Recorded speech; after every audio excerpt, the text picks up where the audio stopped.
Nako, heto na po mga kababayan, Senado pumalag na kay Trillanes at Matibag mga kababayan. No? Warrant of arrest, hinahanap, walang maipakita. Nako, yan po mga kababayan ang ating alamin sa video ito. Pero bago po natin simulan yan mga kababayan, palike naman po muna ng video ito. Malaking tulong po yan. Maraming salamat po. At eto nga mga kababayan, bago po natin i-play yung video, eto pasadahan po muna natin itong mga nagtitrending na balita dito po sa social media. At eto nga, unahin na po natin ito mga kababayan. Nako po, ito ang balita mula sa Bilyonaryo News Channel mga kababayan. Ito po kasi ang balita, Marcos names UP Prof as new DBM Secretary. Aba, mga kababayan, galing po sa UP ang magiging bagong secretary ng Department of Budget and Management. Marami po ang uminit ang ulo, uminit ang tenga dahil po sa balitang ito. Dahil hindi naman po lingid sa ating kaalaman mga kababayan na ang UP po ay tahanan ng mga makakaliwa mga kababayan. Ang UP po mga kababayan ay connected sa mga makakaliwa. At ayon nga sa ating mga kababayan, ito po ang kanilang naging komento, no? Nako, sabi po dito ni Tots Kaya, limas na naman ang mga kawatan.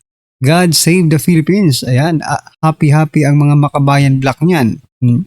Need na jud ni BBM isulod sa mental hospital. Aray ko po, naglagay na ng mga makakaliwa. Ubos ang kaban ng bayan. Ayan. Happy na sa bundok nito.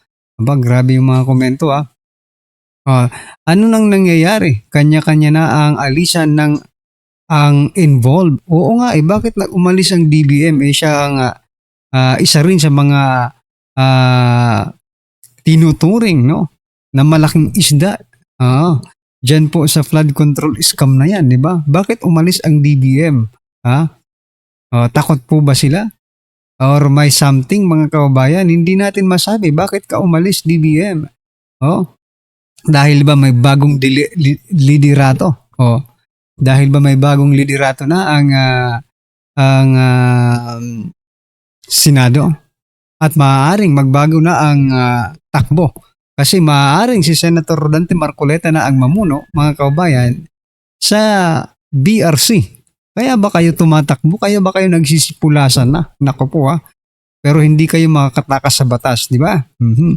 Chikmit man gyud ni kadugayan ba? Sabi po ni Ting, sabi po ni Willard, nagkakaloko-loko na ang Pinas. Aray ko po, buong papit ni Palito. Tuloy-tuloy lang talaga ang nakawan. DBM, sabi po dito ni Brutus, DBM, ang meaning, departamento ang budget ay maaaring manakaw nino man. Aray ko po. Alright. Ano po ang inyong masasabi dyan mga kababayan dito po sa pinakabago? Okay. Na cabinet members or cabinet member na galing sa UP. DBM mga kababayan.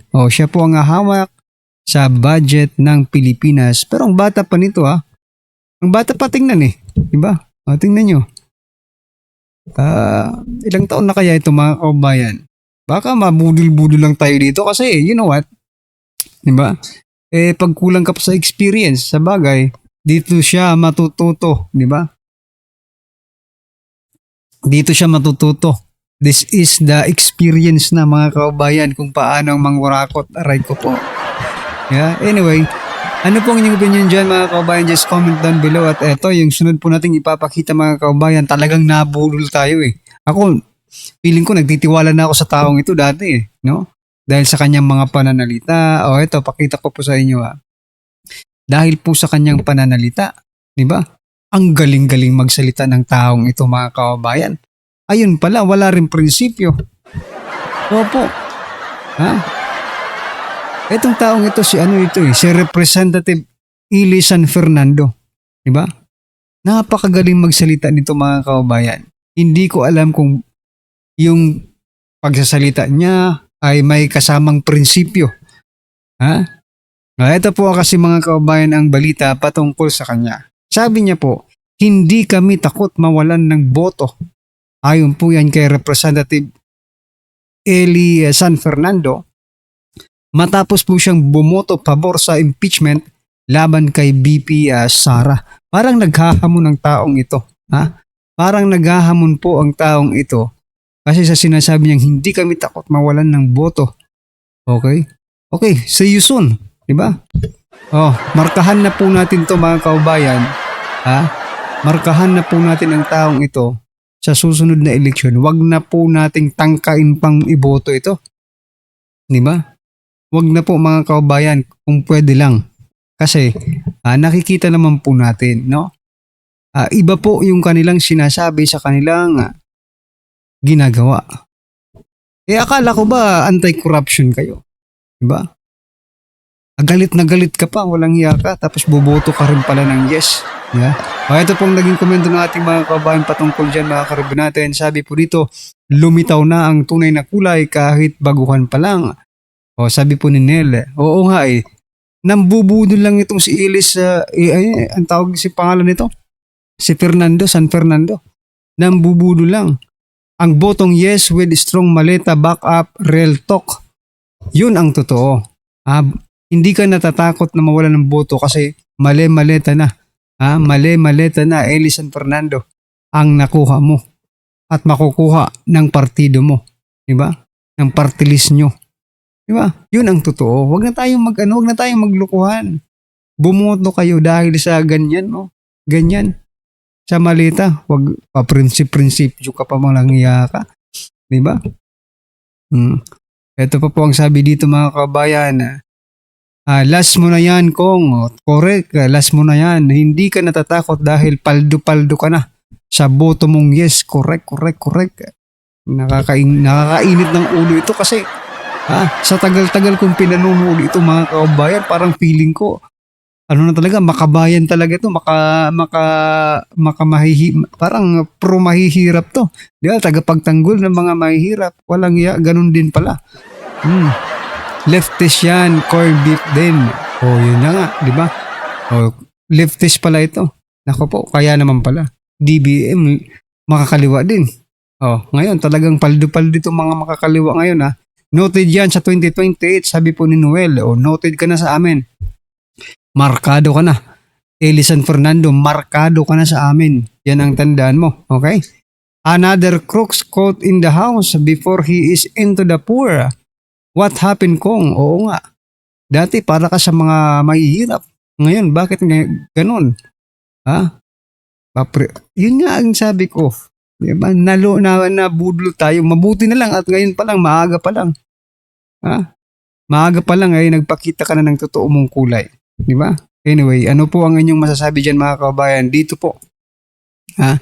Dito po kay San Fernando. Kay Representative Eli San Fernando na mambubudol din. Dapat tawagin itong Marcos Jr.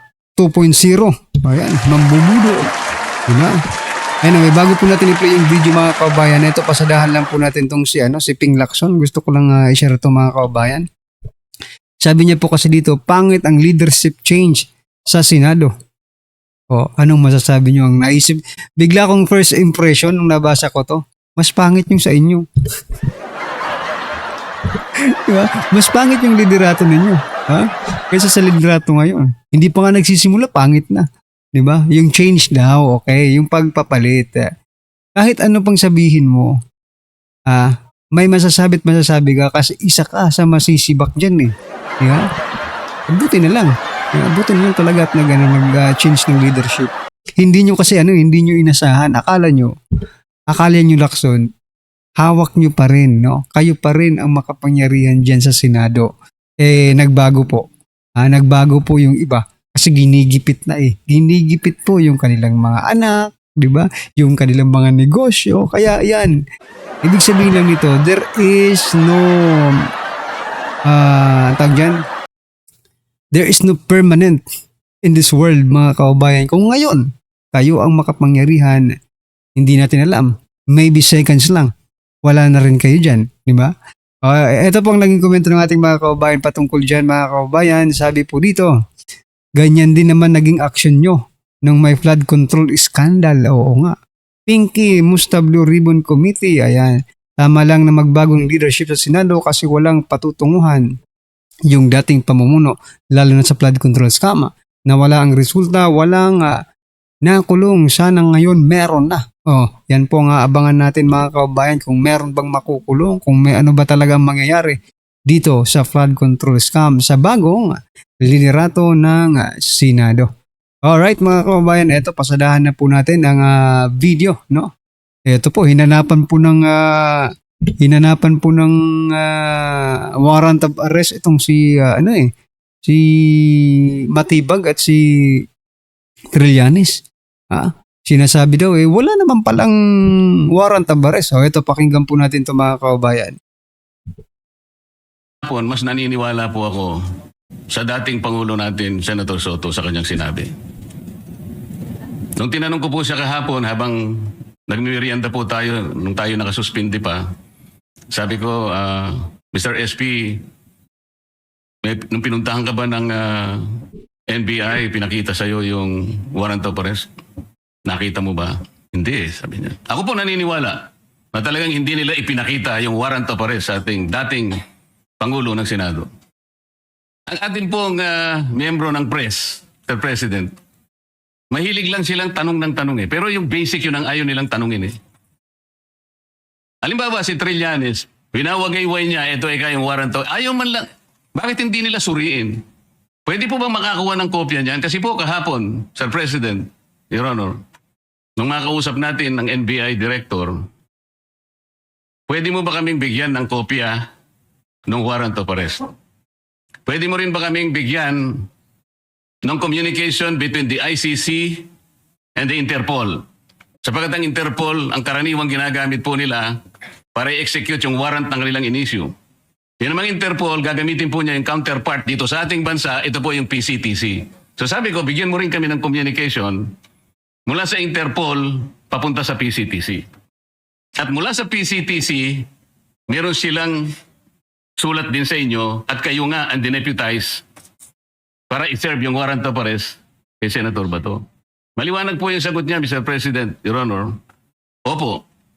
Gusto ko po sanang itanong, Mr. President, kung nag-comply na yung NBI Director na yung ating hinihingi ng mga communications para mapagtibay natin kung talagang meron ngang in-issue, kung totoo nga po na merong warrant of arrest at hindi lang ginawa sa Claro M. Recto, para po lahat ay guided. Yes. Naibigay na po ba? So number one, Senator Marcoleta, I apologize to you. You were present and in fact, you made very good points to the NBI Director. Number two, tama po kayo.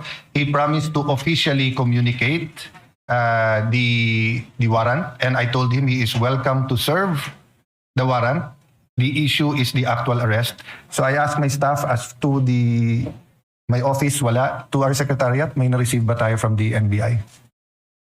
So, Yeah, wala pa. Mr. President, Your Honor, doon lamang po sa simpleng requirement natin dahil nung gabing yun, ang sabi niya, hindi lang niya dala, nasa sasakyan niya.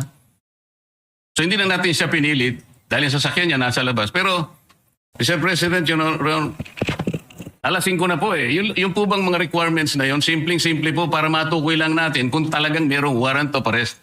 Bakit hindi po hanggang ngayon ay naibibigay ng NBI na sila pala, allegedly, ang dineputize ng kung sino-sino na iserve ang warrant of arrest sa ating kasama? Bakit po? O baka nga po wala Ito yung pinaka-problema. Ang dami pong kumakalat na issue sa labas. Tinatago raw natin. Meron pa pong nagsabi kung sino-sino na yung pagkup-kup daw po natin, yung ginamit natin, yung inadapt nating resolution number 44, sabi ni Trillanes, obstruction of justice. Yan po yung mga pinagsasasabi nila. Your Honor, alam niyo po ba yung statement ng Permanent Mission of the Republic of the Philippines sa United Nations noong 79th session of the UN General Assembly? Napakaganda po yan. Mas maganda po, basahin niyo po sa amin. Kasi hindi mo pa alam, di ba? Opo. Salamat po, Mr. President.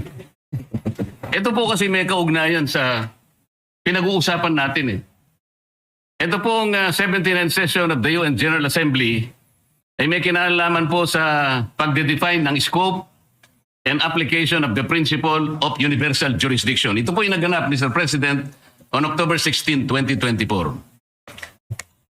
Kasi po, bilang tayo po ay permanent member ng United Nations, tinanong po nila yung ating posisyon. Paano ang pagkakaintindi mo sa principle kanya and application of universal jurisdiction? Ang sabi po ng Pilipinas, Mr. President, Your Honor, kami po sabi niya the general rule is that jurisdiction is territorial. Universal jurisdiction is an exception grounded on the need to preserve international order. Tama naman po yun. Ang pinag-uusapan po na, sinight po ng ating gobyerno, Mr. President, yung Section 17 ng Republic Act number 9551. At sinasabi po nila doon, sabi po ng ating permanent mission, Section 17 of RA number 9851 specifically provides for the Philippine jurisdiction over persons, whether military or civilian, suspected or accused of a crime defined and penalized under Republic Act 1951, regardless where the crime is committed. Sa mga tweet, tayo na po ang nagsabi sa United Nations na tayo po yung merong jurisdiction. At sinama pa nga po yung Section 18 na kung saan ang Regional Trial Court po ang merong jurisdiction. Primary and exclusive jurisdiction. Kanina po, Mr. President, Your Honor, binanggit po ninyo, yung warrant of arrest kasi kanya galing sa korteng hindi sa domestic nanggaling. Nanggaling naman talaga raw sa ICC. Ipagpalagay na po natin, Mr. President, na totoo nga at hindi peke yung warrant of arrest. Kunwari valid. Ang sinasabi po ng ating batas, Mr. President, isasagawa mo lang ito sang-ayon or in accordance with the extradition laws and treaties obtaining in this country. Mr. President, wala po tayong extradition treaty sa ICC for the simple reason that ICC is not a country. Wala rin po tayong treaty sapagkat nag-withdraw na po tayo sa ICC. O paano niya po i-apply yung kanilang warrant of arrest? Ang jurisdiction po ay atin na. Mr. President, Your Honor, on May 10, 2026, ang ating kasama, Senator Bato, was served a subpoena by the CIDG for the alleged crime of EJK. Ano po ibig sabihin nun, Mr. President? Yung pag-serve po ng subpoena, na-operationalize na po, active na po yung kaso, kahit nasa investigative and prosecutorial stage pa lang, ibig sabihin, our National Prosecution Service is already actively on the case. Paano po papasok ang ICC? The core function of the ICC, Mr. President, is under the principle of complementarity. Ibig sabihin, kung meron pong local court na gumagawa na po ng kanilang tungkulin, wala na pong pakialam ang ICC. So yan mga kaubayan, hindi pala nagpakita ng warrant of arrest, no? Yung si Trillanes, mga kaubayan, at si Matibag. Eto kasi rin mga mainstream media, no? Dapat, sabi nga kanina ni Senator Marcoleta, no? Dapat inuusisa din ng mainstream media kasi napakasinungaling po ni Trillanes. Hindi ba kayo nagsasawa, mainstream media? Na pati kayo niloloko ni Trillanes. For example lang dito ngayon, di ba? For example, kung hindi pala totoo yung warrant of arrest na yan. Dahil hindi nga nila pinakita sa Senado, hindi pa sila nagpapasa. Kaya magdududa talaga ang mga senador. Totoo ba ito? Bakit hindi pa sila nagbibigay ng kopya? Ang tagal naman. Kailangan pa bang umabot ng ilang oras para makapag-provide sila ng copy? Di ba? Simple question but very very efficient po yung kanyang magiging no? Yung mga sagot, di ba? Sa taong bayan. Anyway, ano po ang inyong opinion dyan mga kaubayan? Just comment down below at syempre huwag pong kalimutang i-like ang video ito. Maraming salamat po.